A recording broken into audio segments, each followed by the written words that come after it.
presentación. Así que bueno, oficialmente gracias a todos, gracias a nuestro panel de lujo por aceptar esta invitación. Creo que estamos en una situación atípica todos, así que creo que ya hemos ido relajándonos un poco luego de los primeros días de la pandemia en que todos estábamos como fuera de base, ¿no? Por todo lo que estaba pasando. Así que ya hemos ido aceptando como la nueva normalidad del trabajo, ¿no? Así que, bueno, vamos a iniciar con una presentación, un poquito para introducir al tema.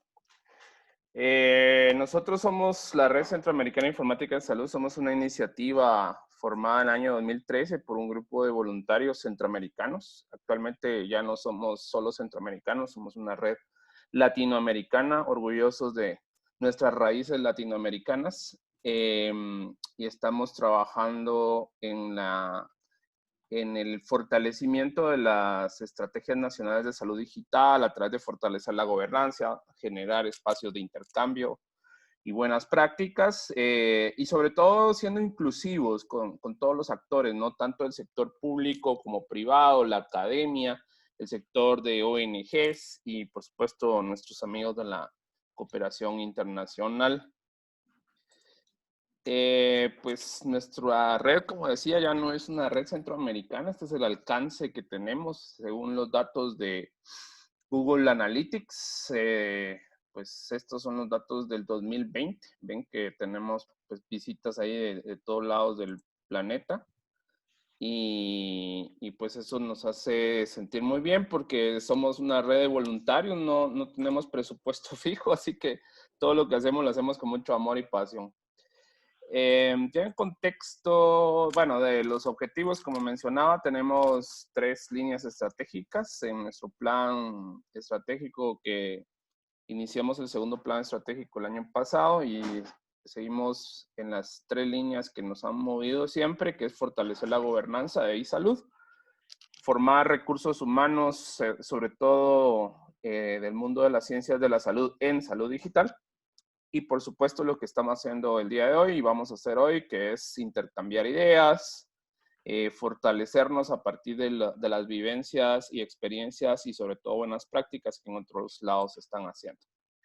Ya en la pandemia, pues no tenemos que hablar mucho, ya vemos y sabemos cómo estamos al día de hoy, ¿no? Yo creo que muchos ya hasta preferimos ya no ver el mapa porque ya nos causa como ansiedad, ¿no? Europa creo que ya pasó la parte más crítica, ¿no? Hay una reapertura ya. En América, pues todavía estamos sintiendo el incremento bastante intenso de casos. Estados Unidos, pues no se diga, ¿no? Es, creo yo, el ejemplo de lo que no se debe hacer en salud pública con respecto a los amigos de Estados Unidos. Y a la fecha, pues tenemos 7,5 millones de casos confirmados y más de 400,000 muertes en 188 países. En lo que respecta a América Latina, esa es la gráfica al día de hoy. El crecimiento en Brasil sabemos que ha sido tremendo, ¿no?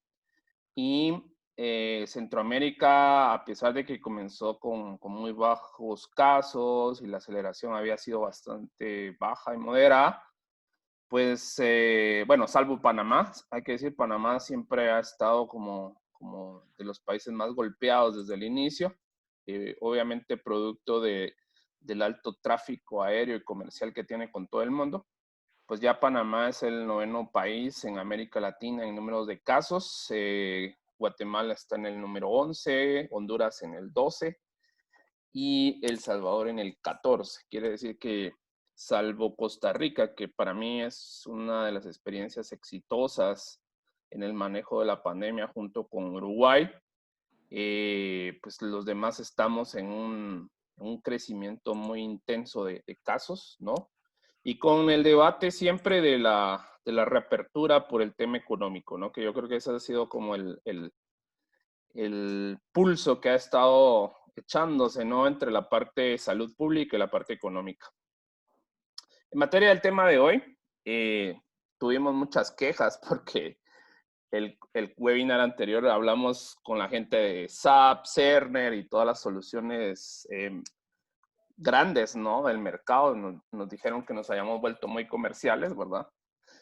Entonces hoy decidimos hablar de la parte no comercial, ¿no? Aunque eso es cuestionable altamente, porque el software libre y código abierto no es gratis. Y para los que creen que es gratis, no es gratis. Es gratis bajarlo, pero se necesita siempre la asesoría de gente experta para poder implementar, adaptar, etcétera.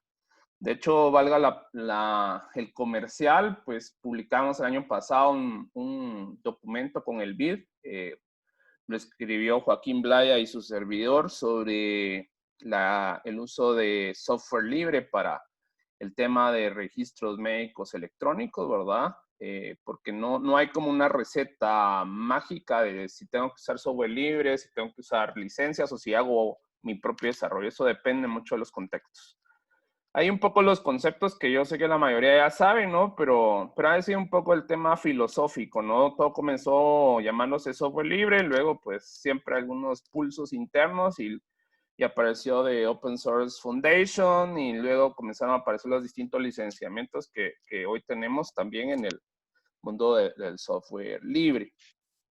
Y entonces, pues sabemos que de las principales actividades que se ha hecho en el mundo de software libre para la salud pública, han habido ya casos de implementaciones exitosas y el día de hoy pues tenemos a un panel de lujo que nos vamos a platicar un poco de cómo ha sido esa respuesta digital desde el mundo de las soluciones de software libre, desde el mundo de la innovación. Comenzamos con nuestra amiga Victoria Malek. Ella es médica especialista en salud pública, economía de la salud. Está formada en Argentina, en la Universidad de Buenos Aires, con diploma de honor. Y en Londres, en London School of Hygiene and Tropical Medicine. Además de Argentina y Reino Unido, ha trabajado sistemas sanitarios en Malasia y en Estados Unidos, en Yale University. Es cofundadora de Bidding, que es una empresa que utiliza datos para mejorar las admisiones hospitalarias en América Latina. Un poco ahí la historia, ¿no?, de lo que se ha manejado en Bidding, 40,000 pacientes, y en el marco de la pandemia se ha articulado con las Fuerzas Armadas Argentinas, pues todo el tema de logística en hospitales de campaña en todo el país.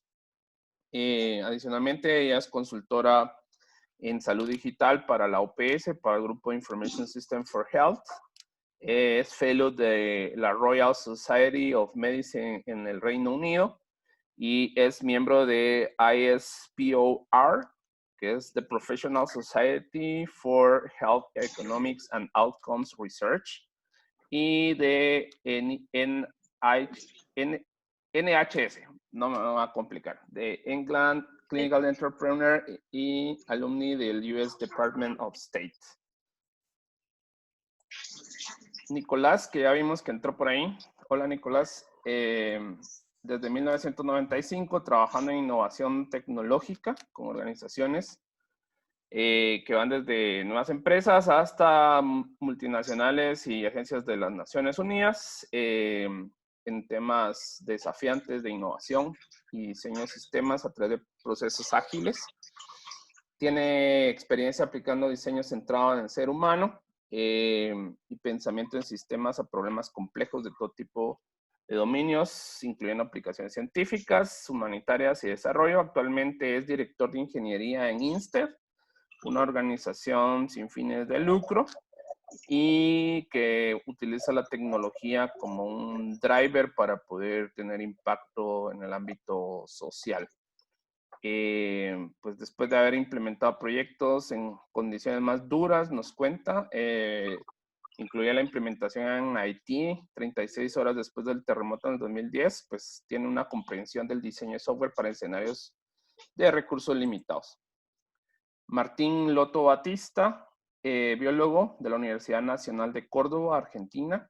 Comenzó su carrera trabajando en epidemiología molecular de hepatitis E en pacientes inmunocomprometidos. Posteriormente Continuó su formación como epidemiólogo en London School of Hygiene and Tropical Medicine, donde dio sus primeros pasos en el modelado de enfermedades infecciosas sensibles al clima, estudiando la dinámica de la leptospirosis y el niño en Argentina. Trabajó en la Universidad Upstate New York en la epidemia de insuficiencia renal crónica de origen desconocido en Machala, Ecuador, y actualmente es miembro del Laboratorio de Salud Global y Enfermedades Infecciosas y se encuentra haciendo su doctorado de epidemiología en la Escuela de Medicina de Hannover, Alemania, trabajando para el Centro Helmholtz, no sé si así se pronuncia, de investigación de enfermedades infecciosas. Su investigación se centra en utilizar herramientas matemáticas y estadísticas para describir la influencia del clima y el ambiente en la dinámica de las enfermedades infecciosas, así como desarrollar métodos que contribuyan a la creación de sistemas de alerta temprana. Juan Romero González, mexicano, trabaja actualmente para Dimagi en Sudáfrica, en donde ha desarrollado e implementado sistemas de mHealth para vigilancia y seguimiento de pacientes con VIH y tuberculosis en el África subsahariana. Antes de su experiencia en el área de desarrollo digital, trabajó varios años en el desierto de México, instalando dispositivos de filtración de agua para eliminación de arsénico en comunidades rurales. Participó también en la aplicación del protocolo de la base de la pirámide en México, cuyo objetivo es crear negocios sustentables en regiones de recursos limitados. Juan tiene una licenciatura en comunicación por la Universidad Iberoamericana en México y actualmente está cursando una maestría en manejo de proyectos de VIH en la Universidad de Stellenbosch en Sudáfrica. Espero haber pronunciado bien. Y por último, pero no menos importante, nuestro querido amigo Enzo, que es uruguayo, trabaja como implementador de DHIS2 Tracker para la Universidad de Oslo en Noruega. Coordina actualmente la implementación del paquete de seguimiento de COVID-19 en Noruega y está trabajando en el desarrollo de los programas de seguimiento de VIH, malaria y vacunación. Tiene un bachelor con honores de la Universidad de Portsmouth y una maestría en PHIL de la Universidad de Oslo. Así que, bueno, espero haber leído todo bien. Perdón por mi pronunciación, todavía no me ha pegado el café de la mañana bien. Así que, bueno, bienvenido, Nicolás. Vimos que por ahí estabas. ¿Sí? ¿No? Sí. Ya había a Nicolás en la lista. Súper. Entonces, bueno, vamos a iniciar el conversatorio. En primer lugar, comentar que esto no es una charla magistral académica. No quisimos hacerlo así porque yo creo que ya están aburridos todos de las charlas magistrales académicas donde todo se ve perfecto en el PowerPoint. Aquí creo que queremos cambiar un poco la dinámica y platicar un poco más de lo que ha pasado realmente. Y un poco en los dos escenarios que nos hemos venido moviendo, en lo que estamos viendo ahora en la pandemia y el escenario posterior de lo que va a venir luego de la pandemia, ¿no? Sabemos de la importancia que ha tenido el uso de herramientas digitales para todo, no solo para la parte de salud pública, sino para teletrabajo, teleeducación, para la atención clínica de otras enfermedades distintas a COVID-19. Así que la relevancia de las herramientas digitales, sobre todo en esta crisis que estamos viviendo, ha sido impresionante. Entonces, en esa línea, quisiera comenzar por las damas. Victoria, gracias nuevamente. Y que nos cuentes un poco cómo fue el tema que te tocó vivir. Hubo una respuesta rápida. Nos contaste el otro día de la coordinación que hicieron con Fuerzas Armadas y otros actores para poder dar un apoyo logístico en todos estos hospitales de campaña que se tuvieron que montar pronto, ¿no?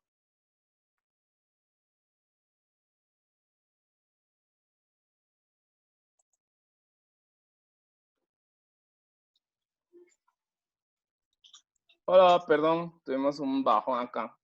No solo en África pasa. Disculpas.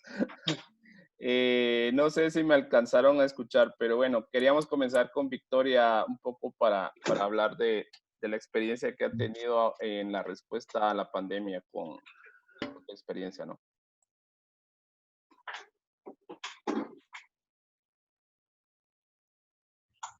Sí, la escuchamos. A Victoria estuvo ya charlando un ratito Ah, ok, recién. súper. Perfecto. Entonces nos movemos rápido al siguiente. Perdonen las fallas, pero bueno. Eh, Vamos entonces con el siguiente en el panel. Quisiéramos comenzar con Nicolás en la línea de los caballeros. Nicolás, tú has tenido mucha experiencia en respuestas a crisis humanitarias, como veíamos. ¿Cómo ha sido la experiencia que te ha tocado vivir? Porque nos contabas el otro día que al principio pues era una locura, una intensidad en grupos, en Slack y en todos lados para poder tener como respuesta a la pandemia con herramientas digitales. ¿Cómo fue esa experiencia por ahí? Bueno, sí, fue un poco así. Fue una serie de corridas de gente intentando entender qué es lo que hay disponible, entender cómo aplicarlo, ver si los tiempos siquiera daban, ¿no? Y es muy difícil cuando el timeline no es claro, porque nadie sabía si estaba tratando de encontrar una solución para las próximas 2 semanas, para los próximos 2 meses o para los próximos 3 años.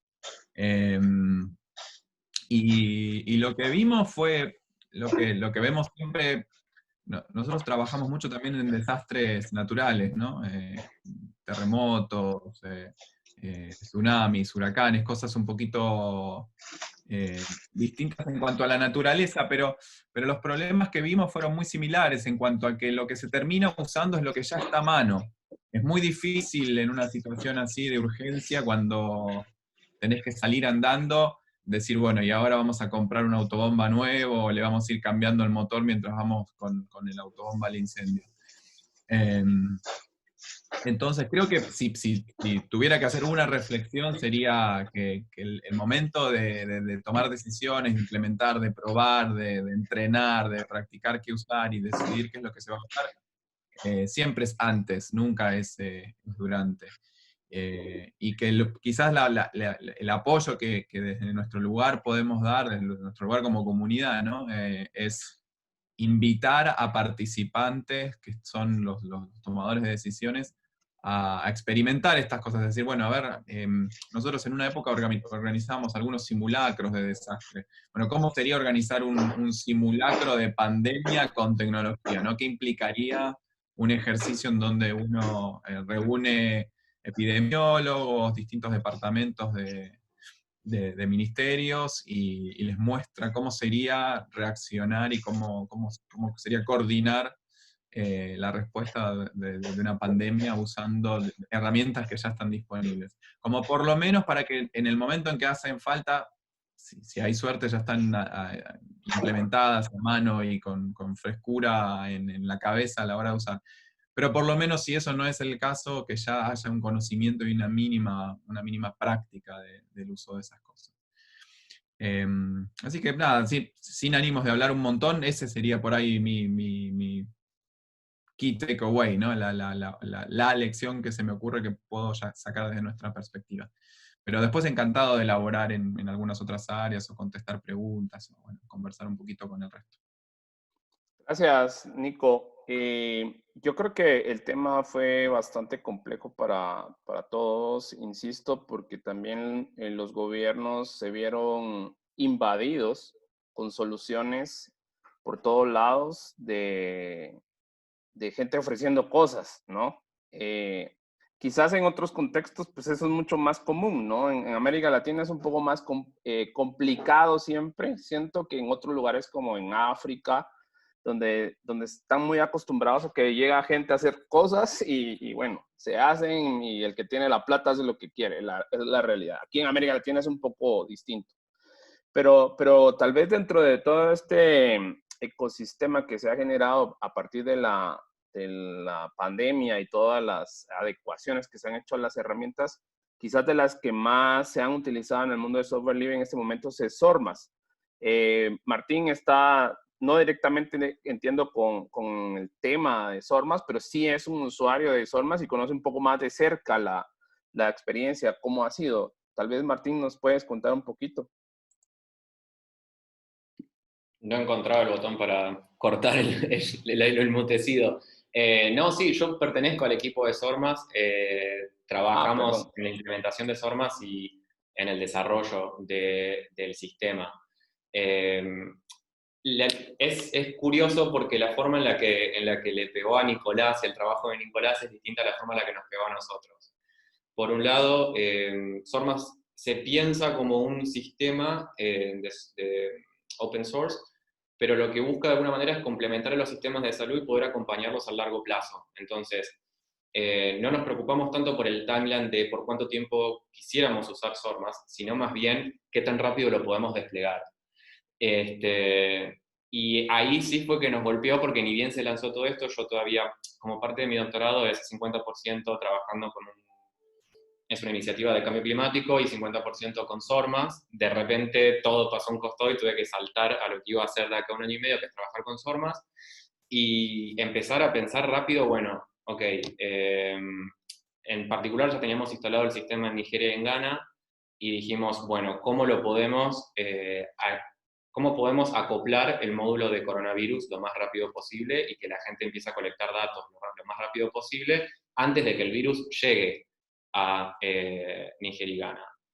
Y en el medio de todo esto nos contacta el gobierno alemán y nos pregunta si podemos empezar a desplegar el sistema en Alemania, una región completamente distinta al oeste africano.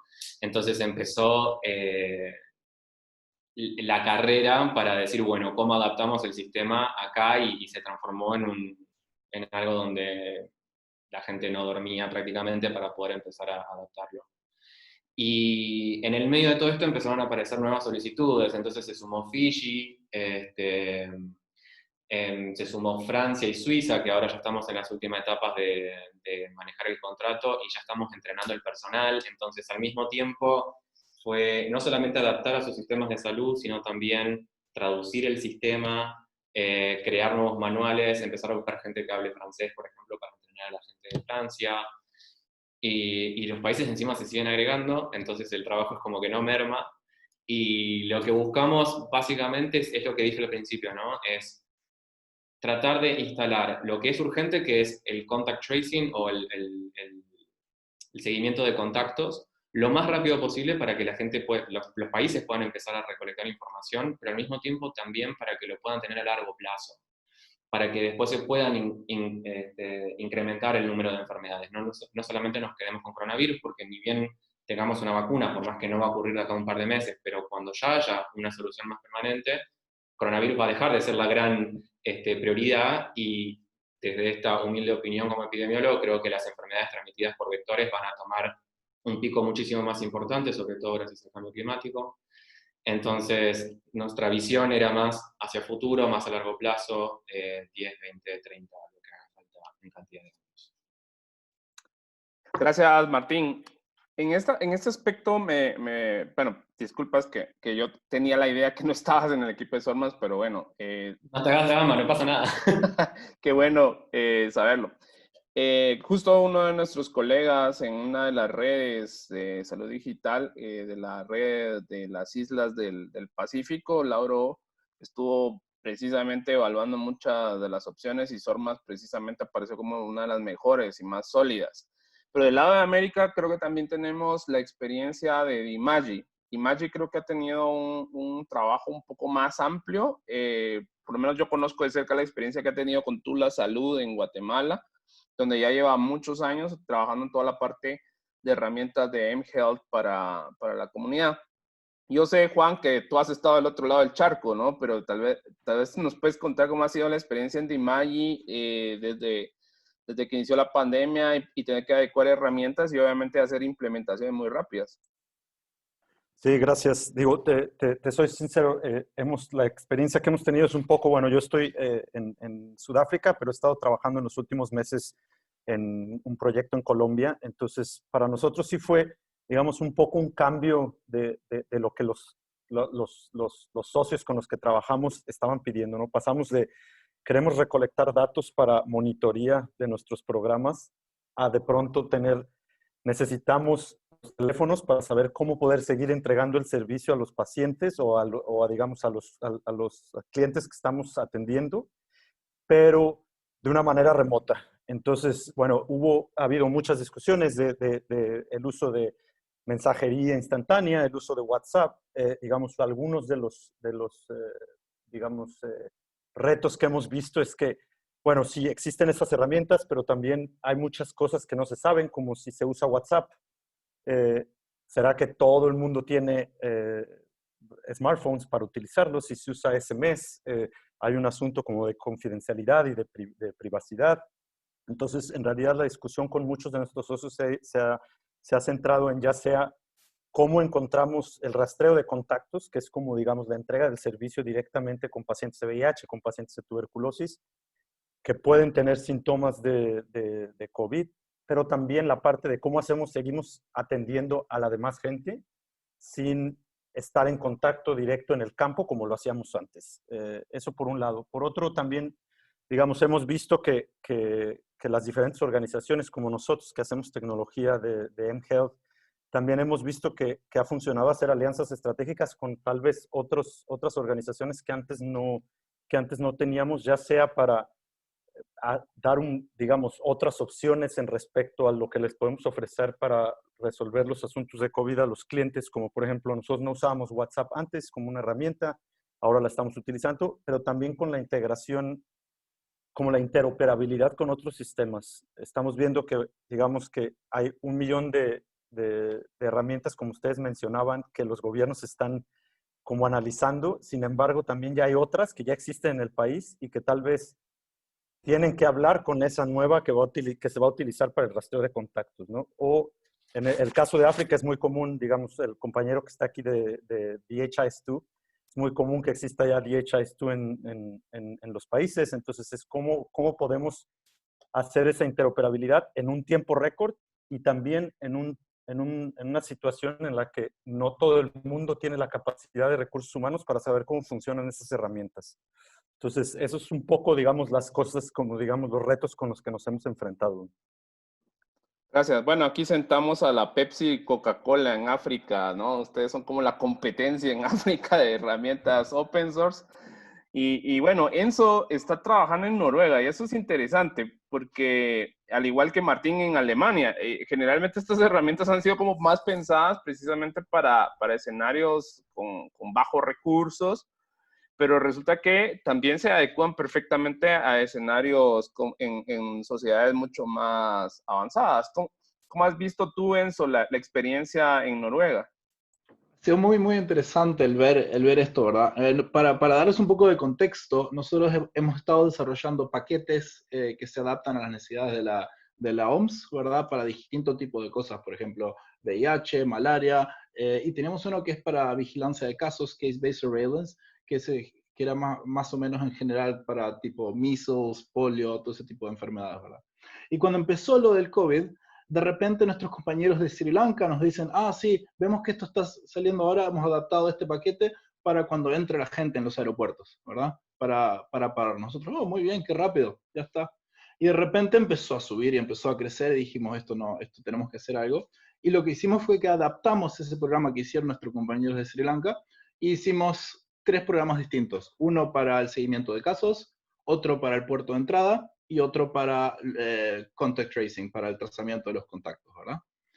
Y bueno, y enseguida lo empezaron a utilizar. Recuerdo muy claro que estábamos en Ghana en ese momento, mientras lo estábamos desarrollando, y nos viene nuestro compañero del Ministerio de Salud, oye, creo que vamos a cerrar las fronteras entre un par de días, así que ustedes mejor se van. y nos volvimos para Noruega enseguida. Y cuando llegamos a Noruega, después de un par de días de estar aquí, nos llama una epidemióloga que trabaja en Tromsø, bien al norte de Noruega, que antes había trabajado en DHIS2 en programas en Palestina. Nos dice, oye, aquí en Noruega estamos haciendo todo con papel y con Excel. O sea, las municipalidades, o sea, tenemos, por supuesto, los laboratorios estaban enviando toda la información digital, ¿verdad? Pero las municipalidades, que eran los que iban a tener que trazar los contactos, hablar con las personas directamente y hacer el seguimiento, ver que se mejoren, no tenían nada. Nada de nada de nada. Entonces ahora salió en los periódicos, en el periódico más grande de Noruega. Noruega está más detrás en salud digital que Sri Lanka. Tenemos que usar el programa de ellos. Y ahora hemos estado implementándolo en toda Noruega, con todos los requerimientos que tiene una sociedad como Noruega, ¿verdad? Y ha sido muy, muy interesante. Hoy de mañana incluso fui a ver un montón de enfermeras que estaban utilizándolo, dándonos feedback y ahí intentando meterlo, pero no, está muy bien. Ahora estamos trabajando, tenemos 27 países que ya lo han implementado y 23 más que están en el proceso de implementarlo. Algunos como solución nacional, otros como solución más bien local, ¿verdad? Pero bueno, eso es lo que tiene tener una red muy buena de gente que ya está involucrada en esto de hace años y que lo utiliza para otras cosas, ¿verdad? Que lo hace muy rápido para largarlo y empezar a utilizarlo, ¿verdad? No es que... Y siempre las soluciones que intentamos hacer son bien genéricas que se puedan adaptar a otras cosas. Lo próximo que viene es pues un paquete de logística para ver la cantidad de mascarillas, la cantidad de distintos elementos que necesitan en los distintos lugares, ¿verdad? Pero bueno, ahí vamos, y está muy interesante y esperemos que Noruega, ahora están hablando Noruega de expandir DHIS2 para distintos aspectos, por ejemplo, el manejo de los lugares de ancianos y tenerlo como un backup para futuras epidemias. Así que hay mucho espacio para crecer aquí. Excelente, súper interesante. Y aquí hay un tema, creo yo, que ha sido muy complejo utilizar en el sector de la salud en América Latina, el software libre. Y no es por falta de calidad. Y es un poco, creo yo, la influencia que se tiene en la industria del software, ¿no? Se ha quizás usado un poco más en otros sectores, pero el tema de la salud siempre sigue siendo como resistente al uso. La única experiencia, por ejemplo, que tenemos en la región centroamericana de DHIS2, por ejemplo, es en Honduras. Y es una experiencia que ya se había implementado en el tema de malaria. Sin embargo, lo lógico que era utilizar el paquete de COVID-19 para utilizarlo en la respuesta, curiosamente se comenzó a trabajar, pero desde el gobierno central dijeron, no vamos a usar esto, vamos a usar lo que nuestros asesores dicen que tenemos que usar. Entonces, yo siempre he pensado, y es mi forma particular de pensar, que en el tema del software libre, de open source, siempre, obviamente la comunidad que produce el software es muy importante, pero también la parte empresarial, la parte de consultores, ese ecosistema local que le da sostenibilidad a lo que la comunidad produce. Entonces, ¿cómo creen ustedes que esto pueda cambiar o cuáles son las estrategias que deberíamos hacer para ir rompiendo ese paradigma de que el software libre no es funcional para este tipo de casos en nuestra región? No sé, les dejo a todos esta pregunta, quizás arrancamos nuevamente con Victoria. Me gustaría acá traer a Martín a la conversación, porque nosotros estuvimos trabajando en tratar de empujar SORMAS en un municipio de la provincia de Buenos Aires, y una de las principales barreras era que justamente lo que iba a suceder era que se iban a mandar los datos directamente a la OMS, sin ningún tipo de monitoreo o posibilidad de veto por ningún actor local. Y eso me parece que denota una forma de hacer salud pública y política en general, pero ahora estamos abocados a la salud pública, que es bastante tradicional y bastante arcaico. Yo creo que la gente, necesitamos años de educación informática para que la gente entienda para qué sirven los datos. O sea, a mí me pasa, Enzo hablaba lo de papel, a mí me pasa que nosotros tenemos una plataforma de interoperabilidad, entonces manejamos logística de pacientes, ¿sí? Admisiones de pacientes. Para decidir si se puede aceptar o no un paciente, tenemos que traquear por lo menos 10 cosas que van más allá del recurso de la cama. O sea, más allá de si la cama está libre o no. Respirador, recurso humano. Millones de criterios para ver si podemos decir sí, acéptenlo o no acéptenlo. Bueno, eso nos cuesta por lo menos 5 reuniones con los tomadores de decisión para que entiendan por qué nosotros no ponemos un sensor en la cama y cual parking y decimos verde, rojo si está libre o no. Entonces, son años de educación informática, años para que la gente entienda que un dato que está en Excel no está digitalizado. O sea, estará digital, pero no está digitalizado. Eso no se puede exportar a ningún lado, no se puede correr ningún tipo de análisis, mucho menos si está registrado ex post, o sea, después de que sucedió. Lo que sucede con los censos de camas es eso, o sea, pasa un enfermero o una enfermera cada 12 horas y actualiza esos Excel, que esos Excel ya para cuando me llegó el dato ya no me sirve. Entonces, se quiere, sobre todo en la pandemia, vuelvo a lo que hablaba antes, visibilizó este agujero negro, por así decirlo, en el cual todo el mundo quiere datos, nadie entiende de dónde se sacan los datos, cómo hay que registrarlos, cómo hay que tabularlos, cómo hay que desagregarlos y cómo hay que analizarlos. Y después, la gente le tiene miedo a los datos, que es lo que nos pasó con el SORMAS y es lo que sucede ahora. Hay una aplicación que el gobierno nacional argentino está tratando de empujar también para hacer contact tracing, y la gente no quiere utilizarla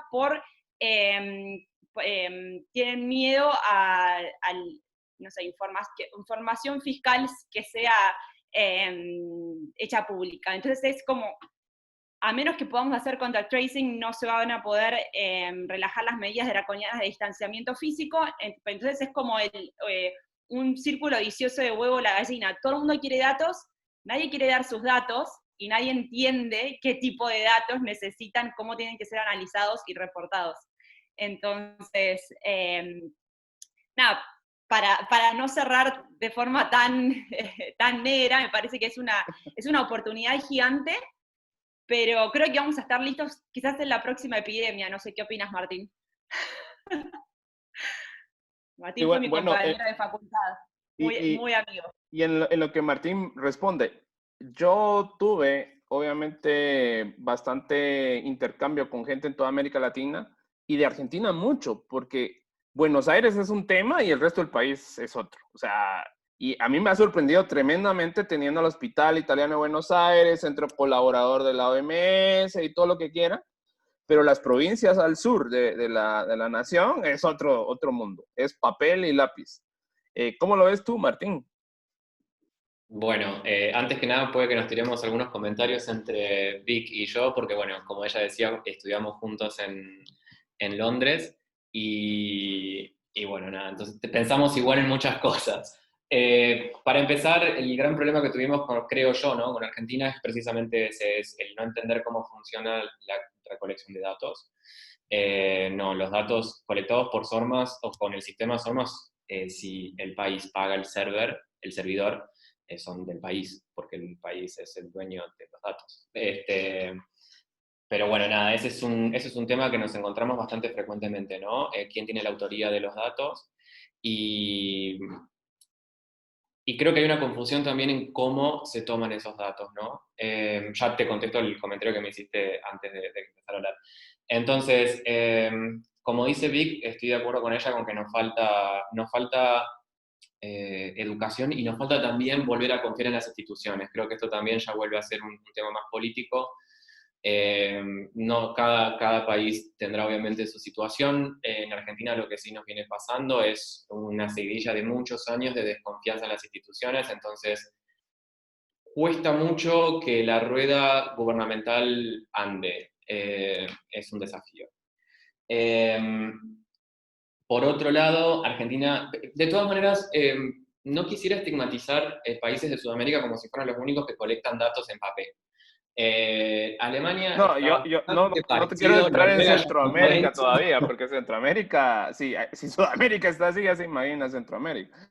Pero no, lo que sí es, cuesta, es increíble cómo los sistemas de salud pública cuesta actualizarlos, yo tengo también una teoría muy personal, que es que está como muy sobrepoblada por gente, profesionales de medicina. Creo que los médicos tienen esta cuestión que les cuesta escuchar gente que no sea de medicina, y acá es cuando me modescan, los médicos me van a tirar con todo, pero creo que cuesta mucho flexibilizar, adaptar, actualizar innovar, y sobre todo el trabajo en equipo. Es muy difícil poder entender que no tiene que ser A o B, sino que puede ser A y B, porque A trae una cosa, B trae otra, y se puede trabajar en equipo de manera complementaria. Entonces, eso es por un lado. Y lo último que quiero decir también es en esta cuestión del open source versus las empresas, es la fuerza del lobby. La realidad es que quienes nos dedicamos a trabajar con open source no tenemos la misma fuerza para llegar a los gobernantes como si gente de determinadas empresas o respaldados por determinadas empresas. Entonces, ese es un camino muy largo, porque incluso yo creo que en Alemania la suerte que tenemos es que este es por ejemplo, en el caso de SORMAS, es un instituto que está ligado al gobierno, entonces, junto con el Robert Koch Institute, vamos a ser los primeros en ser consultados por algo. Pero después en lugares como Argentina, si vos tenés un docente de una universidad que no está siendo pagado lo suficientemente bien y que apenas está pudiendo avanzar con su financiamiento, y tenés al otro lado un monstruo que viene de Google, y va a estar difícil actualizar e innovar. Así que bueno, con eso cierro mi comentario. No, ojo, no estoy dándole palo a Sudamérica, porque de hecho el Cono Sur tiene un avance por lejos comparado con el resto de América Latina, no digamos Centroamérica. Y a mí me sorprende, por ejemplo, que en países donde tenemos bajos recursos no hay una cultura de inversión en licenciamientos, porque hay mucha piratería, esa es la realidad. Tenés gente que lo que recomienda es que pongas en un ministerio de salud un sistema basado en Oracle, expedientes electrónicos que te cuestan $30 millones, ¿no? Cuando precisamente lo que tenés que buscar es herramientas, obviamente basadas en estándares, que cumplan con la función que es recolectar los datos, transformar esos datos en información y esa información en conocimiento para la toma de decisiones, ya sea a nivel de atención, ya sea a nivel de tomador de decisión, ¿no? Entonces, yo pongo de ejemplo también el tema de DHIS2, lo mencioné hace un momento, porque DHIS2 ya estaba funcionando. No es que estábamos viendo, ok, vamos a comenzar a probar cosas. No, ya era una implementación nacional con malaria, estaban comenzando a moverlo hacia VIH-TV, y de repente surge la pandemia y bueno, listo, ya hay algo montado, es más fácil utilizar lo que ya está hecho. Pero pum, vienen y dicen, no, vamos a utilizar lo que, no sé, Oracle, Microsoft, no sé qué. ¿Cómo lo ven Nico y Enzo? Ustedes dos que han estado trabajando también en escenarios similares, ¿no? Bueno, o sea, si me permitís, Dale. Nicolás, es con un Sí, poco sí, lo que dale, dice dale. Martín, ¿verdad? Nosotros somos un departamento de una universidad. O sea, nosotros no tenemos un equipo de marketing, no tenemos un equipo de lobby, no tenemos un equipo que va y negocia contratos con gobierno activamente. Nosotros decimos, aquí estamos, si alguien quiere, bueno, hablamos, pero no vamos a ir buscando vender, digamos, y porque no podemos, no tenemos la capacidad, no tenemos tiempo. Un poco me dan ganas de hacerlo, la verdad, porque yo creo que Yo te sería apoyo. muy beneficioso, ¿verdad? Pero creo que no, la universidad tiene un código de éticas muy grande, muy rígido además, y nos pasó mucho aquí en Noruega, esas fueron las razones por las que no hemos comenzado en Noruega antes. Pudimos, y en verdad, no quiero llamarlo corrupción porque queda feo, pero a veces es lo que es. Nosotros empezamos a trabajar aquí en Noruega porque una persona que conocía DHIS2 le dijo a la organización de municipalidades, que no es un ente gubernamental, que quizá podían hacerlo por ahí. Y así fue como comenzamos a trabajar aquí en Noruega. No fue un contrato directo del gobierno central, porque eso habría tomado tanto marketing como lobby, como trabajo, como meter una aplicación, como que evalúen distintas propuestas. Y al final no tenemos tiempo para hacer algo así, es un proceso muy grande. Así que sí, en Latinoamérica está medio así la cosa, pero aquí en Europa también es igual. El proceso de presentar ¿cómo es que se llama? Una licitación gubernamental es tan grande que simplemente no podemos hacerlo. Preguntante antes, ¿cómo puede generar una especie de ecosistema que pueda, digamos, generar algo de ingresos para gente trabajando con software libre? Nosotros tenemos lo que se llama la red HISP, tenemos unos compañeros aquí de HISP Colombia, por ejemplo, tenemos un montón de centros que funcionan como fundaciones en distintos países que pueden tomar contratos regionales para que por un lado, el país o la región tenga un grupo de gente con la que pueda hablar y recibir feedback y hacer cosas, ¿verdad? Y que puedan ellos también a su vez contratar gente y bueno, y seguir haciendo las cosas. Por ahora creo que tenemos 14 centros HISP regionales en distintas partes del mundo, que bueno, que hacen dinero a través de software libre y que emplean gente a través de software libre y que intentan ayudar a los distintos ministerios en la región. Por ejemplo, el paquete este de COVID, recibimos mucha ayuda de la gente de Sri Lanka, que son del HISP, parte del HISP India, por ejemplo. Entonces creo que eso es un modelo que más o menos funciona, intentar armar, por un lado entrenar gente en estos países y por el otro lado pues darles una opción de que puedan generar ingresos a través de usar DHIS2. Claro. Nico, tú estás en una empresa, ¿no? Instead. No, Instead es una organización sin fines de lucro. Sí, igual yo fui escuchando y me quedaron como tres puntos que vi que se fueron charlando. El primero tenía que ver más que nada con la parte de la demanda, ¿no? O sea, cómo hacer para, bueno, voy de atrás para adelante, pero sería como la primera parte, cómo hacer para que haya visibilidad de soluciones de open source en los tomadores de decisiones, a pesar de que quizás los recursos que tienen las empresas más grandes para marketinear o comunicar o dar a conocer paquetes comerciales son muchísimos más altos. Y ahí la parte que también me parece importante tener en cuenta en ese punto es que el proceso de toma de decisiones no necesariamente tiene que estar determinado por open source, no open source. Primero aclaro que nosotros en Instead absolutamente todo lo que hacemos es open source, con lo cual soy un ferviente defensor del open source en muchos casos.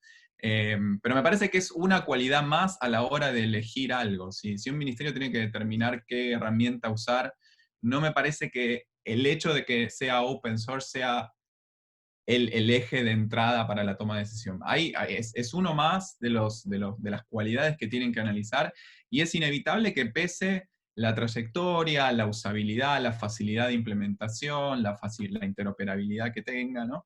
Y a la hora de decidir si yo tengo un software comercial cuyo costo de implementación, soporte, etcétera, es razonable, y la interoperabilidad me permite conectarlo con lo que ya tengo, y la portabilidad de datos me garantiza que si la empresa me triplica los costos o de repente desaparece o quiebra o lo que sea, yo puedo fácilmente, con un costo obviamente, moverme de ahí, exportar todos mis datos y seguir usando otra cosa.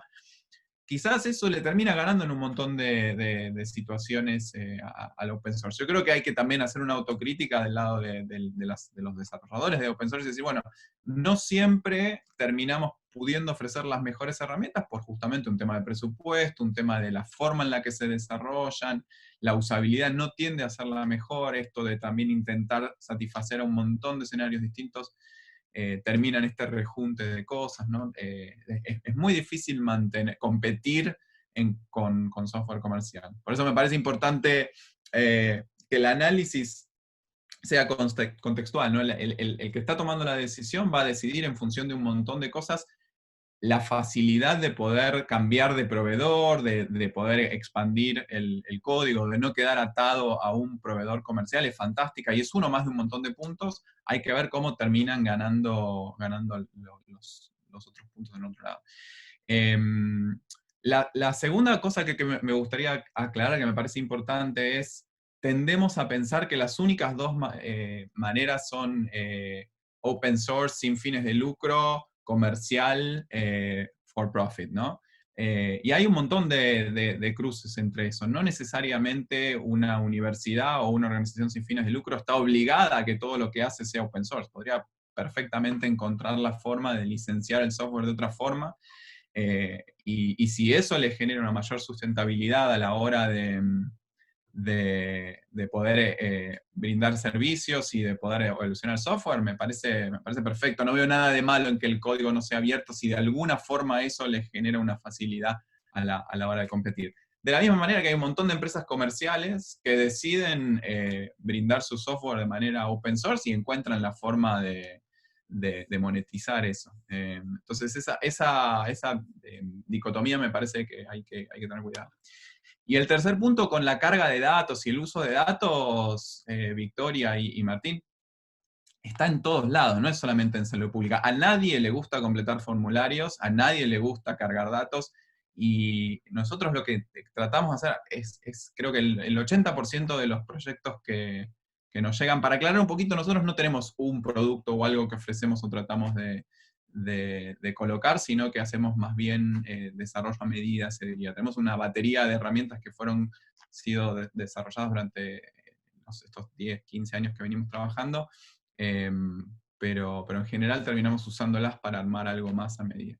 Y la gran mayoría de las consultas siempre son, bueno, ¿cómo hago para recolectar datos cómo hago para obtener más data de tal cosa? Y siempre terminamos dando vueltas, decir, bueno, a ver, ¿dónde es que se generan esos datos? Como decía Victoria, ¿cómo hacemos para que la cama sola genere el dato de si está ocupada o no, y que no tenga que haber una persona pasando todos los días por las distintas salas, marcando y cargando una base de datos? Pues es un desperdicio de tiempo. A eso le solemos llamar data exhaust, ¿no? ¿Dónde sale, dónde se genera ese dato de forma tal que no haya nadie que tenga que andar recolectándolo? Es como el recurso, es el último recurso tiene que ser mandar a una persona a completar un formulario, porque la data tiene baja calidad, en general está desactualizada a los 2 días de que se completó, a nadie le gusta hacerlo, no es un trabajo interesante, y bueno, tiene muchísimas dificultades. Bueno, creo que no me olvidé de nada. Fui tratando de tomar nota mental de los 3 puntos. Qué bueno que tienes buena nota mental, porque tengo que apuntarlo todo, si no se me olvida. Yo coincido contigo. O sea, aquí, no sé si solo en América Latina, bueno, es en todos lados, tendemos a ser dicotómico todo, ¿no? El lado oscuro de la fuerza, ¿no? Es la empresa, y el lado bueno y puro del mundo es las ONG, los que regalan cosas, y yo he insistido, yo soy un poco también depende de lo que sirve para cierto contexto. No estoy casado con A o B, sino que depende de lo que sirva o no sirva, de lo que es sostenible o no es sostenible. Entonces creo que perfectamente, y la industria misma lo ha demostrado, ¿no?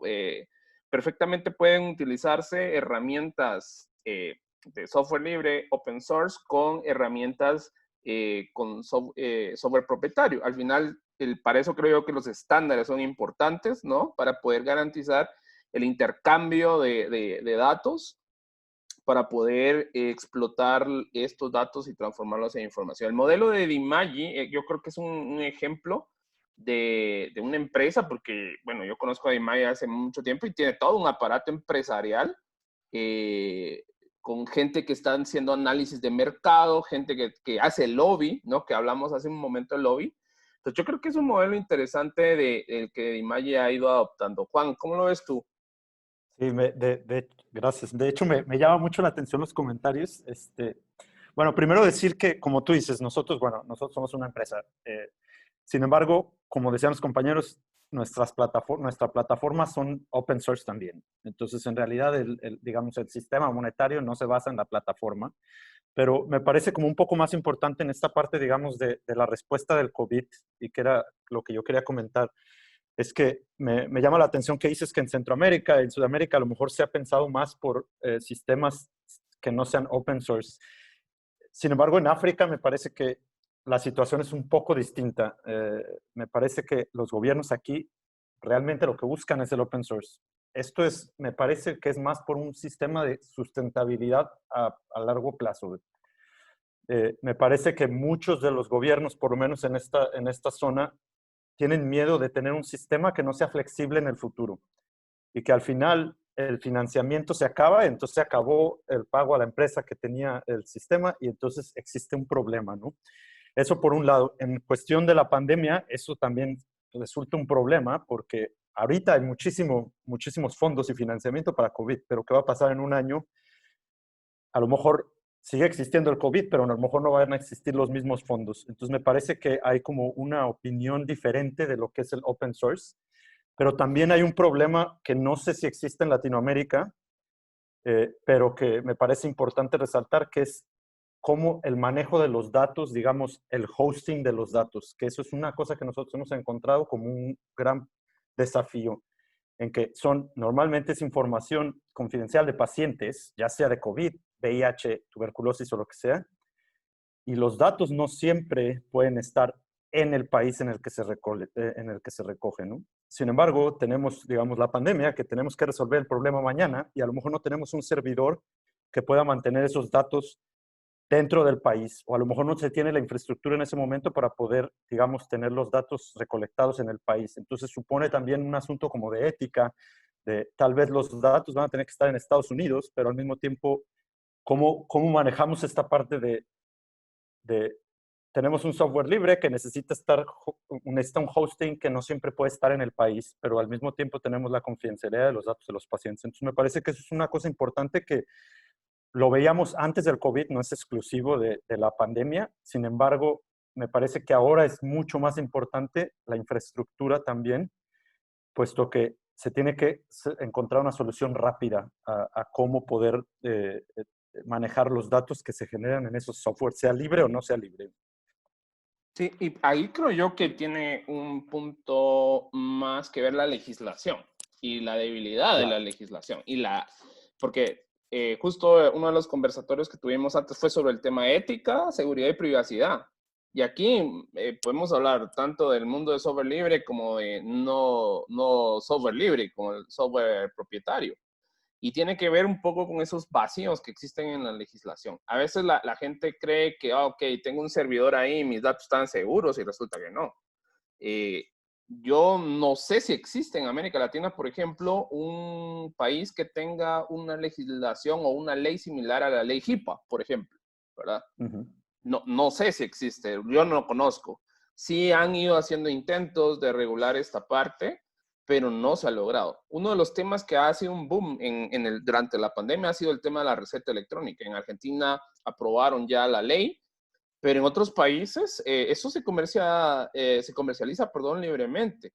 Entonces aquí hay un tema, y también creo yo que es un mito que se ha generado, ¿no? De que el software propietario es más seguro que el software libre. De hecho, yo he estado trabajando en Bolivia mucho tiempo. En Bolivia tienen una ley en donde se obliga al Estado a primar el software libre por otras soluciones. Y han sido unos choques intensos con los gremios que defienden obviamente a la industria del software propietario. Y el argumento que utilizan siempre es la seguridad. Pero yo me atrevo a decir que de las soluciones en el mercado que actualmente están circulando, son pocas las que cumplen con estándares altos de seguridad. Son pocos los que te pueden decir, yo estoy certificado con mi software HIPAA, por ejemplo. No voy a decir nombres de países, pero hay 2 países en Centroamérica que han invertido en expedientes electrónicos, ¿sí? Uno se gastó $30 millones. El otro se gastó $15 millones. En países centroamericanos que tenemos problemas serios económicos, se han gastado esa cantidad de plata. Y ninguno de los 2 software está certificado HIPAA.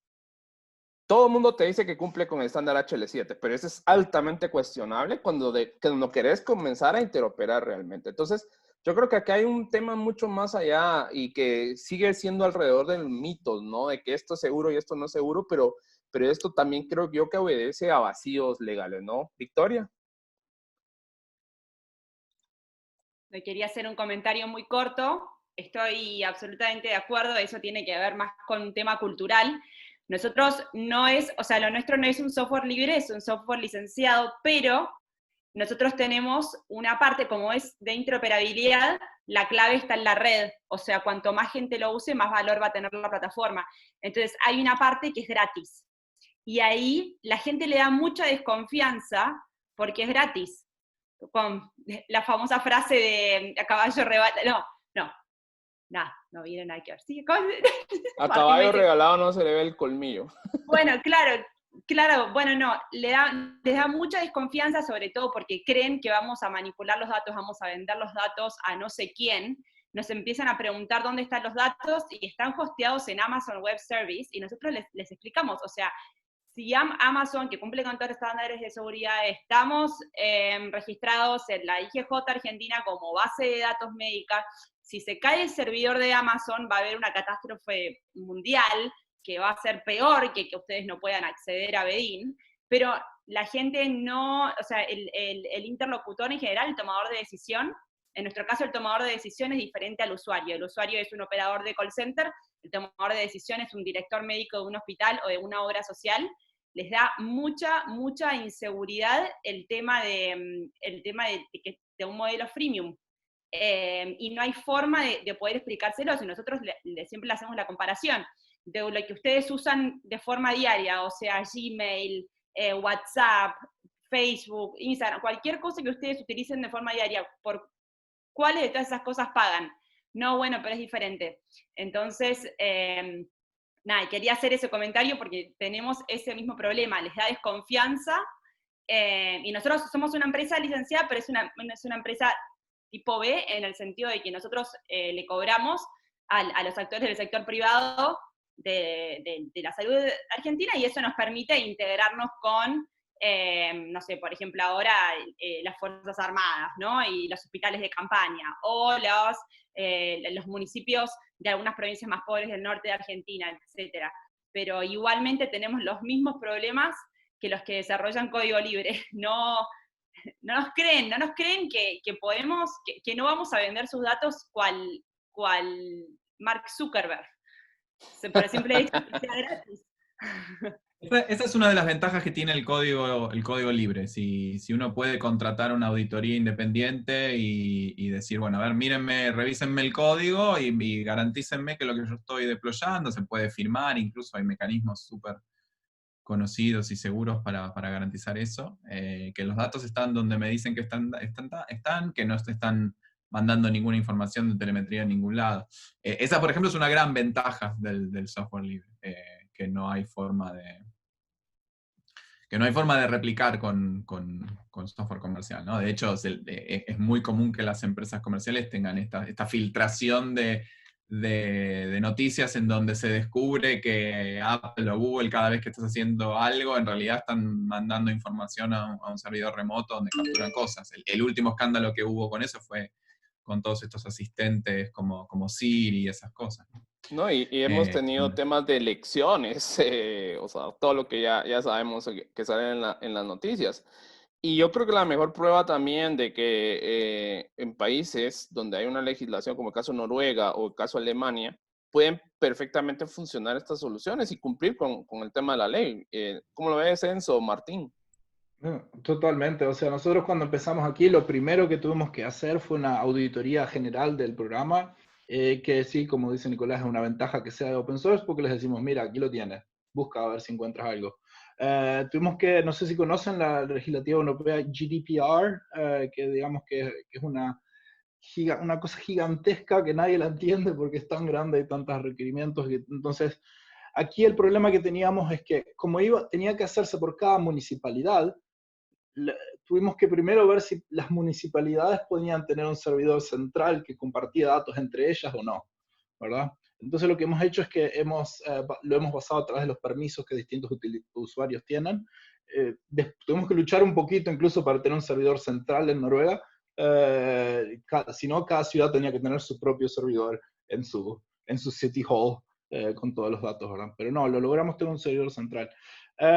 Sí, el problema de los servidores es algo que lo reconocemos y se ve, pero es legislativo más que nada. En África no nos encontramos tanto con el problema de la decisión a nivel del ministerio, porque más o menos se conoce tanto a DHIS2 que ya es bastante fácil decirle si lo vamos a hacer, pero luego decidir qué tipo de versión de servidor lo van a hacer, ahí es donde pifiamos un poco, pero esto responde un poco a tu otra pregunta de antes, ¿verdad? Lo que tenemos es que tenemos empresas que están lucrando haciendo todo lo que es el mantenimiento de los servidores y también el hosting en cloud, ¿verdad? No lo hacemos nosotros damos el software nada más, y luego hay otra gente que hace un poquito de dinero con eso también. Martín. En este caso es igual. La única diferencia es que no conseguimos centralizar el servidor. Es un servidor federalizado, pero también por el tipo de organización del país. Argentina.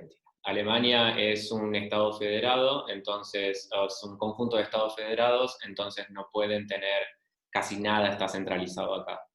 Entonces, bueno, por eso es un poco desafiante cada vez que tenemos que hacer un update del sistema, es un poco un dolor de cabeza, porque tenemos que estar testeando todos los servidores independientemente.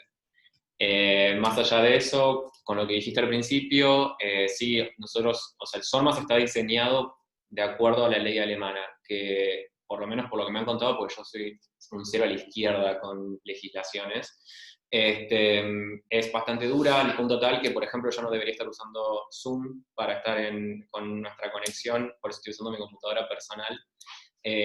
Básicamente no tenemos forma de comunicar, nos han dado 2 programas que son armados por ellos o autenticados por ellos, es un desastre. O sea, por lo menos a mí me molesta porque tengo que trabajar con gente de Londres, por ejemplo, que usa Zoom todo el tiempo. En fin, la cuestión es que SORMAS está diseñado bajo la legislación alemana y después, si el país donde lo vamos a aplicar tiene alguna legislación extra o necesita otro tipo de certificación, obviamente el código está ahí, o sea que lo pueden ver. Y lo que sí hacemos periódicamente son los penetration tests, y eso sí, es como que los resultados también se reportan todo el tiempo. Creo yo que es un poco también para brindar esa confianza, ¿no? Sobre todo a las esferas gubernamentales, porque de vuelta yo creo que hay una gran diferencia, y por eso yo mencioné al principio el tema del lobby. Creo que hay una gran diferencia entre lo que es la opinión pública y lo que es la esfera gubernamental. Con la esfera gubernamental lo que necesitas es el lobby, sobre todo también conectando con lo que decía Nicolás. Sí, puede estar el tema de la aplicación, el tema del conjunto de criterios que se tienen en cuenta para tomar una decisión, pero el lobby es algo muy fuerte. Entonces, si no hay un framework político que diga, bueno, vamos a testear este tipo de cosas como las que contaba Juan en África, que de hecho ha sido también nuestra experiencia en Nigeria, entonces el open source siempre va a estar dejado a un costado. Con esto no estoy diciendo que tiene que ser A o B, como dije en un principio. Creo que cambié un poquito el tema, pero también que me haya quedado con ganas de poder decir. No, está bien. Yo creo que el punto es la comunicación, la estrategia de comunicación. Yo creo que eso es fundamental. O sea, en la vida, quien no sabe venderse a sí mismo, inclusive laboralmente, no come. Eso es la realidad. También yo creo que la parte... Decimos en Argentina. Sí, o sea, al final tienes que pagar facturas, ¿no? Y también entonces es ese tema de, uy, no, es que si está lucrando es malo. E insisto, entramos en esas dicotomías y yo creo que esto le hace mucho daño al tema en sí del avance, digamos, de herramientas de software libre en contextos como el latinoamericano, por ejemplo, que es el que estamos hablando. Yo sí veo en otras industrias donde sí hay una colocación de soluciones de software libre y no hay ningún problema en usarlas. ¿Por qué? Digamos que hay todo, insisto, un ecosistema de empresas, ¿verdad?, que se encargan de empujar al uso de esas herramientas. Una de las herramientas, creo yo, más populares en el caso de las pymes, por ejemplo, es Odoo. Odoo es una herramienta que tú tienes igual ahí el código community, obviamente sí tiene una versión enterprise, ¿no? Pero al final es una solución que se utiliza muchísimo y ha resuelto aquellas empresas que no pueden comprarse un SAP, por ejemplo. Entonces, yo creo que depende de la industria y yo creo que también es el tema del sector en el que estamos, porque la salud en sí, el sector quizás más débil y de inversiones siempre más limitadas es el de la salud si lo comparamos con otros sectores donde se invierte un poco más. Por lo menos en América Latina vemos esa inequidad en la distribución de los presupuestos, lo que se hace en salud, lo que se hace en otros sectores. Pensando un poco hacia futuro, por temas de tiempo, moviéndonos a ese escenario, decíamos, post-pandémico, ¿no? ¿Cómo ven ustedes el futuro del software libre en salud pública? En ese escenario de, bueno, necesitamos crecer, necesitamos tener un ecosistema, necesitamos ser sostenibles en los procesos. No podemos todo el tiempo pensar en que van a haber proyectos financiados por una agencia de cooperación, porque en el momento que se acaba el proyecto ahí se acabó la experiencia que se está implementando, ¿no? Entonces sí necesitamos crear ese ecosistema. ¿Cómo lo ven ustedes en esa perspectiva futuro? Comenzaríamos con Juan. Perdón, estaba en mute. Me parece que, bueno, una de las cosas que creo que también tenemos que hacer nosotros como, digamos, la gente que está en el campo o haciendo este tipo de software, me parece que también nosotros tenemos que demostrar que tenemos el mismo nivel de madurez que a lo mejor el que se tiene de las empresas, digamos, de que no son código abierto, de los sistemas propietarios, no sé cómo le dicen en español. Pero me parece que a veces, en ocasiones hay esta idea de que los sistemas de código abierto son como pilotos y a ver si funciona, y entonces tienen pilotitis y jamás se ve como, digamos, esta infraestructura. Nosotros lo hemos visto que al principio estábamos en esa condición y ahora que tenemos proyectos de 150,000 usuarios en un país, hay más confianza de esa madurez. Entonces, me parece que nosotros tenemos que comenzar a cambiar esa imagen de que open source no siempre significa, digamos, un sistema robusto. Entonces, que me parece que no es real. Me parece que los sistemas de código abierto también pueden ser robustos. Sin embargo, me parece que hay una impresión de que no lo son. Y como tú dices, me parece que tenemos que pensar en el financiamiento, porque al final todos los proyectos para los cuales nosotros pertenecemos, si no hay dinero, no se pueden hacer. Aunque haya digamos, una buena intención, pues no se puede. Entonces tenemos que pensar que los proyectos que hagamos hoy para la pandemia y lo que sea después sea sustentable y se pueda después, con o financiamiento, los gobiernos puedan mantenerlo y no sea algo que se cae, no se vuelva y se meta en el servidor se tira a la basura y no se vuelva a utilizar, que me parece que es como un poco una enfermedad que tenemos a veces en el desarrollo internacional. Gracias, Juan. Victoria. Sí, pienso igual. Siempre, o sea, no solamente el software libre, software que venga desde un equipo de investigación, software gratuito, siempre está ese tema de, bueno, no, entonces no debe estar lo suficientemente maduro, no, lo deben estar probando, no podemos probarlo, etcétera. Creo que eso ahora está cambiando, y como lección aprendida de lo que está haciendo desde la respuesta a esta pandemia, creo que código libre, esfuerzos de interoperabilidad, mayor coordinación, etcétera, o sea, se ha visto que, digamos, es necesario ir en esta vía para que podamos tener una respuesta rápida, targeteada, eficiente y con una correcta utilización de los datos. Me parece que eso se visibilizó. Muchos de los que estábamos en el área que veníamos luchando por esto hace años, ahora estamos encontrando como eco en lo que venimos trabajando, así que eso me parece positivo y creo que va a perdurar incluso después de la pandemia. Por supuesto que va a bajar, ¿no?, la intensidad, lo mismo que va a suceder con esfuerzos de telemedicina, etcétera, pero eso va a quedar, porque va a quedar como en el fondo, porque fue como muy poderoso, ¿no? La gente se dio cuenta que se necesita interoperar, se necesita importar y exportar datos de diferentes fuentes para poder hacer, digamos, modelado real y utilización, modelado de cualquier cosa, ¿no? O sea, recursos, de toma de decisión, monitoreo de enfermedades infecciosas, etc.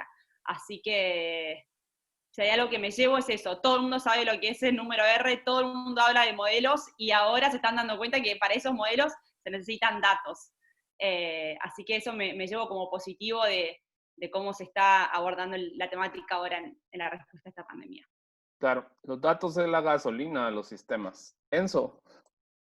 Sí, muy bien. La verdad es que aquí estamos muy, muy optimistas realmente. Hemos visto que esto ha acelerado un montón de cosas que antes estaban demorando, estábamos demorando mucho en hacer las cosas y de repente llegó esto y todos los países se aceleraron, no, esto tiene que salir ya, no podemos esperar, ¡pum! De repente los recursos aparecieron, ¿verdad? Como decía Victoria, las tablets aparecieron de repente. Entonces creo que esto ha sido... Lamentablemente esto ha sido un poco positivo en el desarrollo de todos los sistemas que han salido adelante. Lo que sí vemos ahora es que vamos a concentrarnos más que nada en tener paquetes listos, preparados, que puedan instalarse, modificarse y empezar a usar rápidamente. Hasta ahora, más que nada, los que teníamos habían sido todos por petición de la OMS, ¿verdad? Y lo trabajamos para eso. Este no fue así. Este fue de nuestra propia iniciativa, basado en las guidelines que tenía la OMS, ¿verdad? Y vamos a empezar un poco a hacer eso, un poquito más. Hemos visto que cuando lo hacemos a través de PAHO o de la OMS, demoran mucho más, tarda mucho más en realizarse. Este lo terminamos en 1 semana y media, creo, y ya lo estaban usando, instalándolo en 20 y pico de países enseguida. Entonces creo que, bueno, vamos a empezar a hacerlo, algunos de los nuestros, y luego hacer el matching con los requerimientos de la OMS en vez de que al revés algunos de ellos. Métodos ágiles, por supuesto. Nico, tú tienes bastante experiencia en métodos ágiles. ¿Crees que esa es la clave a futuro? Yo creo que la única forma de desarrollar software es usando métodos ágiles. No necesariamente eso implica que la mejor forma de implementar software sea a las corridas, a último momento y sobre la marcha. Hay una diferencia grande entre desarrollar en ciclos cortos e implementar de forma rápida un sistema, ¿no? No es lo mismo ir haciendo entregas parciales, chiquitas, haciendo software que funciona, probándolo, obteniendo feedback, que salir corriendo a apagar un incendio con una autobomba que fabriqué 15 minutos antes, ¿no? Entonces, la implementación me parece que siempre, en lo posible, conviene hacerla con tiempo y no durante una emergencia. Pero bueno, por lo menos ha sido nuestra experiencia. Gracias. Martín, ¿cómo ves tú el futuro de Sormas? ¿Creamos ahí un partnership con empresas para vender Sormas? Más o menos, no. No, bueno, en principio yo creo que la situación de la pandemia ha generado una oportunidad tremenda, primero, para los epidemiólogos, porque de repente nos transformamos como en los rockstars de la situación, y eso está bueno para una profesión que está un poquito dejada de lado, pero también generó, como se hablaba antes, esta posibilidad de conseguir financiamiento. Rápido, eficiente, y sacar las cosas adelante y desarrollarlas. Y esto creo que es una prueba que vamos a poder usar en el futuro, quienes nos dedicamos a la investigación, al desarrollo para la salud pública. Podemos utilizarlo al futuro como una prueba testigo de decir, mira, no te tardes, porque cuando teníamos las papas al horno lo hicimos en 1 semana, 2 semanas, 3 semanas. Entonces yo creo que eso es algo muy positivo. Hay algo que mirando, antes que me olvide lo de los métodos ágiles que estaban mencionando, yo creo que es súper importante, pero no tenemos que olvidar que también tienen que ser métodos robustos. Si no, podemos tener muchos métodos ágiles, pero con errores tremendos, y que al fin y al cabo no sabemos si es peor que no tener nada. En particular, yo en mi área de trabajo me dedico al modelado, y sobre todo mi interés es poder realizar predicciones. Y como yo me dedico al cambio climático en particular, lo que quiero poder hacer son forecasting o predicciones a corto plazo y a largo plazo para poder tomar decisiones. Y a lo que yo estoy todo el tiempo prestando atención es qué tan robusto es lo que estoy haciendo, para después poder sumarlo a una aplicación, porque el objetivo de Sormas también es poder incluir módulos de predicción a 1, 2, 3, 4 meses, la posibilidad de que haya una epidemia o no en determinado lugar. Entonces, si mi modelo no es robusto, puede ser tremendamente ágil, pero le estoy mintiendo al tomador de decisiones, que probablemente va a ser una pésima decisión en cómo redirigir la plata para controlar una potencial epidemia que nunca ocurrió. Entonces, yo creo que a futuro el tema de los software libres tiene todo por ganar. Ya lo dije al principio cuando comenzamos con el webinar. Las enfermedades transmitidas por vectores yo creo que van a tener una importancia tremenda en los próximos 10 años. Más y más, de hecho, lo estamos viendo hoy en día. En Argentina, por ejemplo, tenemos un brote de dengue, uno de los más grandes en los últimos, no sé, es uno de los más grandes. De hecho, en Buenos Aires nunca habíamos tenido tantos casos de dengue. Entonces, la posibilidad de poder nosotros ir desarrollando herramientas donde podemos utilizar datos que se toman rutinariamente, como por ejemplo precipitaciones, temperatura, alturas de ríos, humedad, etcétera, nos pueden servir a nosotros para decidir, bueno, ojo, porque se me viene un mes hotspot de dengue, y ahí es donde las universidades y los centros de investigación, y sobre todo también las agencias gubernamentales y no gubernamentales, tienen la posibilidad de poder utilizar ese financiamiento para desarrollar código libre que se pueda adaptar, que sea flexible y que ayude a la toma de decisiones en tiempo y forma. Así que bueno, esa es mi visión. Capaz un poco optimista, pero... Ah, está pero bien. Necesitamos optimismo últimamente, sobre todo cuando uno ve las cifras de proyecciones económicas de lo que se viene, ¿no? Y en ese aspecto, yo creo que, bueno, hay un montón de comentarios, no tantas preguntas. Quizás muchos de los que están el día de hoy escuchándonos estaban esperando ver nuevo software, pantallas, y eso creo que se puede ver buscando en Google. O sea, ahí está un montón de videos y todo lo que quieren. Yo creo que la parte crítica y que me ha parecido súper interesante este conversatorio es que hay temas que van más allá si es software libre o no es software libre. Es el tema de los datos. Victoria en todas sus intervenciones mencionó mucho el tema de los datos. Martín también habla de las predicciones. Necesitas datos, necesitas calidad de datos. Y eso no te lo va a dar comprando una licencia o bajándote un software. Esto tiene que ver con planificación. Y ojo, con la parte de los métodos ágiles, yo coincido con lo que Nicolás decía, ¿no? O sea, el tema de desarrollo, los métodos ágiles, pues definitivamente ha pasado de métodos cascadas, que había que estar quemando etapas hasta para hacer todo, ¿no? Y poder ver algo. Aquí agiliza un poco, pero esto no exonera la planificación. Yo creo que eso es clave. La planificación, aún en temas de emergencia, aún en temas de brotes, la planificación siempre debe estar ahí, en los planes de contingencia, ¿no? En todo el tiempo hemos hablado preparación y respuesta a pandemia, preparación y respuesta a la pandemia, pero siempre nos agarra con los pantalones en la mano las pandemias, ¿no? Entra una pandemia y se da vuelta el país completo.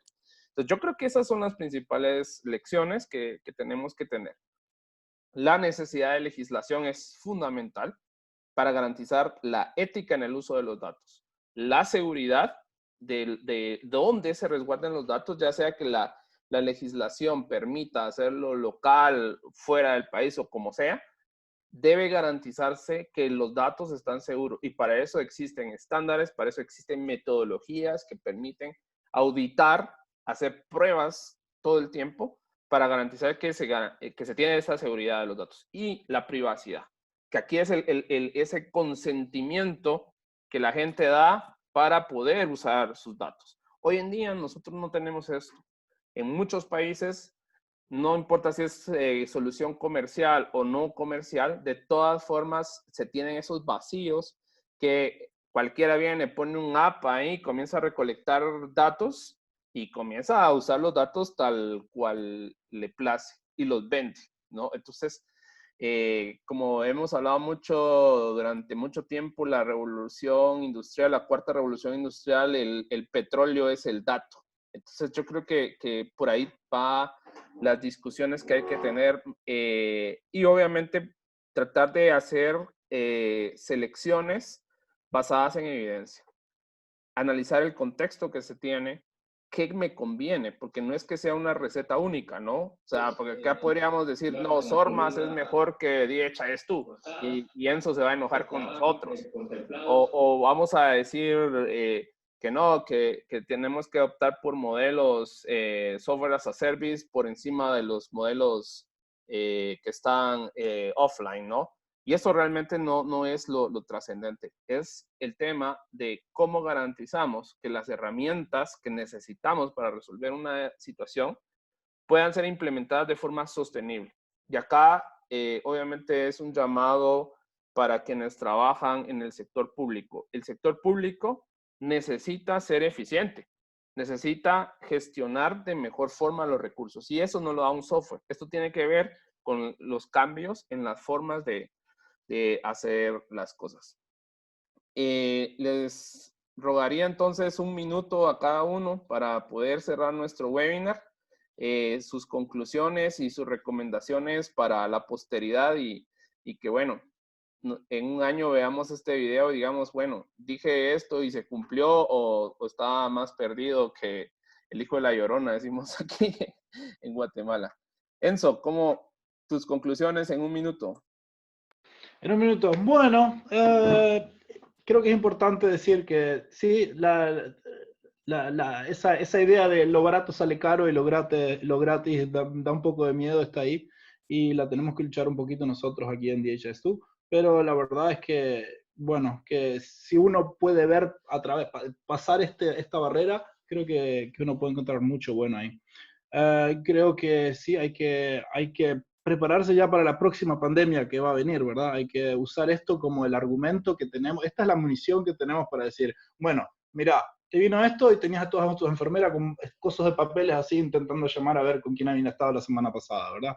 Esto no puede pasar la próxima vez, esto tenemos que preverlo. Y la otra es eso, es tener buenas redes con gente que sabe utilizar estas cosas, gente que pueda utilizarse para mejorar los sistemas en los distintos países, o buscar alternativas, si no es el país el que lo va a hacer, la región, el estado, lo que sea, de una manera que pueda ayudar a la mayor cantidad de gente posible, ¿verdad? Y siempre intentar buscar cómo puede utilizarse la información que se registra. ¿Por qué estamos haciendo esto? ¿Por qué tenemos que anotar el nombre de cada persona? ¿Por qué es que se necesita esta información? No buscar información que no se va a utilizar para nada, ¿verdad? Intentar hacer eso en la implementación y bueno, y aprender de cada uno, ¿verdad? Sin importar qué tipo de ecosistema exista aquí en Noruega, tenemos algunos registros que todavía existen en computadoras de los 80 y los están utilizando todavía. Y eso tiene que conectarse con lo nuestro, con lo de lo otro, con lo de lo otro, y todo tiene que funcionar. Hay que intentar romper esos hilos e intentar hacer que sean las redes más que nada. Me encantó eso de las redes. Juan. Sí, yo me iría un poco más, digo, yo creo que ya platicamos mucho sobre si el software libre es o no mejor que los demás.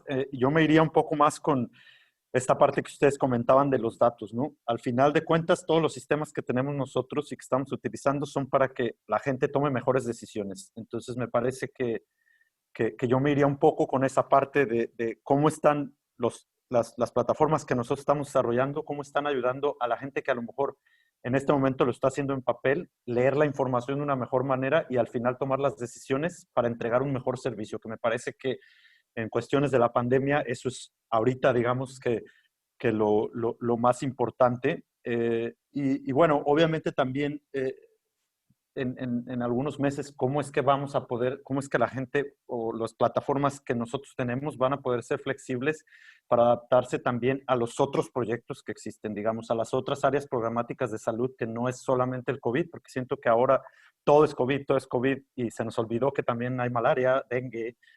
Entonces, me parece que es cómo vamos a flexibilizar las herramientas para que puedan atender esa parte y para que puedan proteger al final a la gente que está entregando el servicio en el campo, ¿no? Que me parece que eso es algo que no debemos de perder de vista. Súper. De hecho, la gente está muriendo de no transmisibles, de hecho. Martín. Bueno, nada, qué decir que no haya dicho antes o no se haya dicho antes. Pero nada, me gustaría resaltar primero el punto que para mí quizás no lo hablamos tanto, que es el tema de la interoperabilidad. El hecho de que haya softwares de distintos tipos licenciados o libres o lo que sea, o que trabajando que provienen de determinado país o de otro, deberíamos siempre tener la posibilidad de poder trabajar en conjunto. Creo que tenemos que pensar más a largo plazo, como lo que veníamos hablando recién, en COVID va a pasar, o sea, esto se va a terminar de alguna manera u otra, tome el tiempo que tome, y creo que también estamos ante una situación particular porque hasta ahora nunca nos había tocado a nosotros como americanos tener que sufrir una pandemia o tener que sufrir una epidemia de este tipo. La única comunidad que tuvo que aprender una experiencia de este tipo fue el sudeste asiático, particularmente China, después del desastre de SARS. Y bueno, creo que después de esto vamos a aprender que los sistemas de salud pública tienen que estar más fortalecidos y se va a abrir un montón de preguntas después de esto, donde, bueno, ¿cómo podemos estar preparados para lo que viene, ¿no? Entonces esto nos ofrece una gran oportunidad, creo que es el momento clave para que gente que se dedica al desarrollo de software, sea licenciados o libres o híbridos o de las formas que vengan, es la posibilidad de poder vender su producto, entre comillas, con o sin fines de lucro y de alguna manera poder seguir fortaleciendo los sistemas de salud para que sean mucho más resilientes. Entonces, de vuelta vuelvo a sentir que estoy siendo muy optimista, pero sí creo que esto abre muchísimas puertas. Yo estoy tremendamente convencido de eso porque lo estoy viendo en una población como Alemania, que uno tiene la idea de que está como a la punta de la pirámide y sin embargo están dando vuelta a su sistema de vigilancia para poder fortalecerlo y hacerlo más resiliente. Y vemos lo rápido que, bueno, obviamente tenemos todo un debate detrás de eso, pero vemos cómo se resolvió el tema en el sudeste asiático del brote, y eso tiene mucha implicancia el haber aprendido, haber dejado pasar los años y estar con otra mentalidad hacia lo que viene. Así que bueno, no sé si hice un minuto menos, más. No importa que son minutos de hule, así que no importa. Nico. La verdad que no sé mucho qué agregar. Me parece que desde nuestro lugar lo que podemos hacer es seguir ofreciendo esta mirada objetiva, ¿no? Es decir, nosotros, de vuelta, muchas veces recomendamos software comercial, muchas veces usamos software libre de terceras partes, muchas veces usamos algo que desarrollamos nosotros y muchas otras veces terminamos haciendo algo desde cero, digamos, ¿no? Creo que el análisis, de vuelta, siempre tiene que estar, como decía Juan antes, desde el punto final. ¿Qué es lo que se está tratando de decidir? ¿Qué necesito recolectar para poder tomar esa decisión de manera más informada? ¿Y cuál es la herramienta que en el timeline en el que estoy haciendo el análisis, ¿no? Porque no es lo mismo decidir algo para resolver un problema que veo que voy a tener 2 semanas, que decidir un problema que se va a repetir, como son las epidemias y las pandemias, o decidir algo que va a ser una política de Estado a 20 años, que en Latinoamérica prácticamente es algo excepcional. Y desde ahí construir la solución que se adecue mejor. Por lo menos a nosotros lo que nos resulta es eso, no tratar de no venir con el martillo buscando clavos, sino decir, bueno, ¿cómo hacemos para que la cajita de herramientas sea lo más amplia posible? Y en función de eso, distinguir cuál es la herramienta que aplica mejor en cada caso. No reinventar la rueda. Vicky. Me dejaron lo más difícil que agregar. No, bueno, voy a tratar de ser muy corta. Creo que esta pandemia es una oportunidad enorme para todos los que estamos en el campo de la salud pública y el desarrollo de tecnología. Es la primer pandemia de la historia en la que existen este tipo de herramientas, así que es un momento histórico el que estamos viviendo y me pone muy feliz. Y bueno, es eso, es como darnos cuenta que las herramientas existen, pero a menos que hagamos este cambio cultural colaborativo y entendamos que los datos tienen que salir de algún lado y no es magia, o sea, nosotros no somos magos los que hacemos modelado, los que hacemos desarrollo de software, etcétera, y a menos que de verdad todos empezamos a entender que necesitamos compartir, interoperar, etcétera, me parece que solo entonces vamos a poder hacer análisis predictivo interesante y real, y me parece que estamos yendo hacia eso, ¿no? Creo que los países se están dando cuenta de la importancia de mejorar los ecosistemas locales, de robustecer la infraestructura local. Queda mucho recorrido por correr, pero creo que dimos el primer paso, ¿no? Así que, bueno, muy optimista por lo que estamos viviendo, y bueno, feliz de estar en este área en este momento. Bueno, muchísimas gracias a todos y todas por su participación, al panel de lujo que tuvimos hoy. La verdad que estos temas dan para hablar toda la mañana, la verdad, porque hay muchas aristas, no es como una receta única, siempre es muchos ángulos. Esto es un tema multidisciplinario y yo creo que ese es el valor de las redes. Por eso en la Red Centroamericana de Informática en Salud pensamos que el principio es no reinventar la rueda, sino que el intercambio de experiencias nos hace más ricos. No es que haya una fórmula mágica. Como dijo Martín, siempre pensamos que los alemanes están en la cresta de la ola, ¿no? En todo. Y no, o sea, todos somos seres humanos en principio y todos podemos aprender de todos. Y eso es fundamental. Y esta pandemia creo que nos está haciendo un poco más humanos. Como mencionó alguien en un conversatorio previo, estamos todos viviendo la misma situación. Ricos, pobres, estudiados, no estudiados, industria, no industria. Todos estamos ahorita en la misma situación. Y yo creo que eso nos está, bueno, algunos por lo menos nos está haciendo reflexionar y replantearnos lo que como modelo de sociedad veníamos siendo y hacia dónde queremos ir, ¿no? Así que nuevamente muchas gracias a todos los participantes que tuvieron ahí la paciencia de estar escuchándonos. Perdón por los problemas ahí técnicos del inicio, pero creo que el conversatorio estuvo muy, muy rico e interesante. El próximo conversatorio de la red va a ser en un mes y vamos a hablar del tema de formación en salud digital. Vamos a invitar a algunas de las universidades y centros de formación líderes en la región en temas de salud digital, que es súper importante para nosotros la creación de esa masa crítica también, de gente que entienda el mundo de la salud y el mundo de la tecnología, ¿verdad? Así que desde ya les invitamos a participar en el siguiente conversatorio. Un abrazo fraterno a todos y que tengan un excelente día, tarde o noche. Gracias. Buenas tardes. Chao, Gracias, hasta luego. saludos, hasta luego.